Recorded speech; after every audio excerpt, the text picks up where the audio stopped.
Əgər bir insan həqiqətən qıldığı namazı niyə qıldığını bilmirsə, bu təhlükəlidir. Bir insan özünü dindar sayırsa, həmin o dindarın dindarlığının mahiyyətini bilmirsə, bu adam təhlükəlidir. Bir adam əgər məzhəbçiliklə məşğul olursa, özünü hər hansısa bir məzhəbə mənsub sayırsa və bölücülüklə məşğul olursa, bu adam təhlükəlidir. Məzhəbçiliyin nə qədər bir təhlükə olduğunu, məzhəblərə bölünməyin Qurana zidd olduğunu qeyd eləmişdir. Amma bunun üzərindən İnanın müxtəlif formalarda gündə bəlkə bir neçə videolar çəkərək əleyhimdə danışmağa başladılar. Müxtəlif şəkillərdə bunu kafirliklə əlaqələndirdilər. Bu adam kafirdir və s.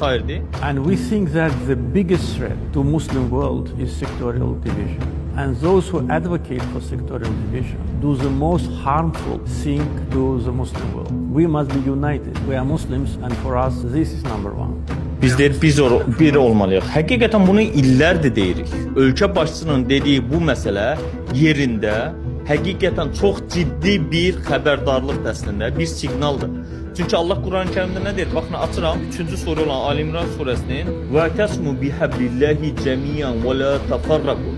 Allahın ipindən hamılıqla hamınız bir yerdə tutun. Deyir ki, ayədir və la tafarraqu. Yəni firqələrə bölünməyin, məzhəblərə bölünməyin. Bir ayədə də var. Deyir ki, onlar firqələrə bölünmüşkən onlar öz firqələri ilə sevinərlər. Yəni firqələrə bölünmək böyük bir təhlükədir. Allahın ayələrinə qarşı gəlmək, məzhəblərə bölünmək, bu gün hansısa bir məzhəbin mənsubu özünü saymaq böyük təhlükədir. Baxın, acizcə bir misal verəcəm. Konkret olaraq bu günləri Türkiyə 90%-dən çoxu, bəzən 99%-də özünü müsəlman sayır. Və bu müsəlmanların da böyük əksəriyyəti özünü Hənəfi məzhəbinə mənsub olan insanlar olaraq təqdim edir. Təsəvvür edin, bu günləri Əfqanistan'da mövcud olan rejim Taliban rejimi. Talibanın bəs məzhəbi nədir? Onlar da Hənəfi. Yəni dövlət sekulyar olmasa, dövlət dünyəvi dövlət olmamış olsa, Türkiyədəki həmin o dindarlar da, din xadimləri də məzhəblərinə görə ölkənin vəziyyətini Əfqanistandakı vəziyyətlə eyni günə qoyur. Yəni bu günlərimdə Azərbaycanımızda məzhəbə mənsub olan insanlar öz dini dünya görüşlərini bu şəkildə insanlara sirayət elətdirir. Daha doğrusu məcbur elətdirir. Ciddi bir təhlükələri yaradır. Dəyərli millət vəkilimiz Fazil Mustafa, təsəvvür eləyin, Ramazan ayında iftarını açır, ailəsinin yanına qayıdarkən başqa bir özünü dindar sayan, iftar eləmiş, orucunu açmış şəxs tərəfindən gülləbaran edilir. Bu dindarlıqdırmı? Bu din adı altında həyata keçirilən cinayətin din adı altında örtbasdır edilməsindən başqa bir şey deyil.